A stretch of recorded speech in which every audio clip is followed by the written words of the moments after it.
California has always stood out among other states as a leader when it comes to transportation.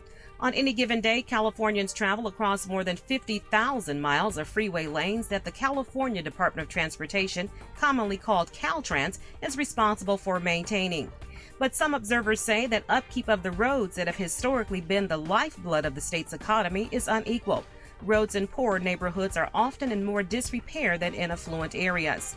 In response, Assemblymember Mike Gibson, a Democrat from Carson and chair of the Joint Legislative Audit Committee, has requested an investigation of CalTrans. Why is Compton, Carson, Watts, Gardena, Long Beach looking differently from Bellflower, from Cerritos, from affluent areas on the west side, and Beverly Hills and Ranchos Palos Verdes? These are all cities still in the state of California, but if you drive down those communities and those roads, they are in great conditions.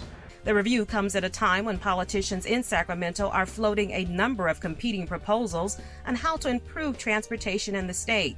For example, Assembly Republicans have introduced a 9-point roadmap they expect will provide more than $6 billion in new funding to address California's transportation needs. They created the plan in response to Governor Brown's convening of a special session of the legislature on transportation funding. While each group's plan has a different focus and vision for what the future of transportation should look like in the state, for many Black Caucus members, fixing inequities in the current system is a more pressing concern.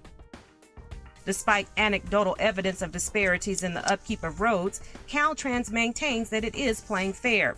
CalTrans spokesman Jason Probst says that the agency is investigating statewide and aggressively focusing its limited resources on fix-it-first projects equally across the state. Probst adds that CalTrans will need approximately $80 billion over the next 10 years to address current and future needs of the state highway system. He confirms that a projected funding shortfall of nearly $58 billion exists with available revenue. The auditor's office anticipates the results of its investigation next year. There's a need that needs to be met, and that is to repair the roads and infrastructure of our state. And so if you look at individuals in my district, if there was a ballot, I believe they would support it for the simple fact because they're the ones who've been victims of what has transpired in terms of our roads.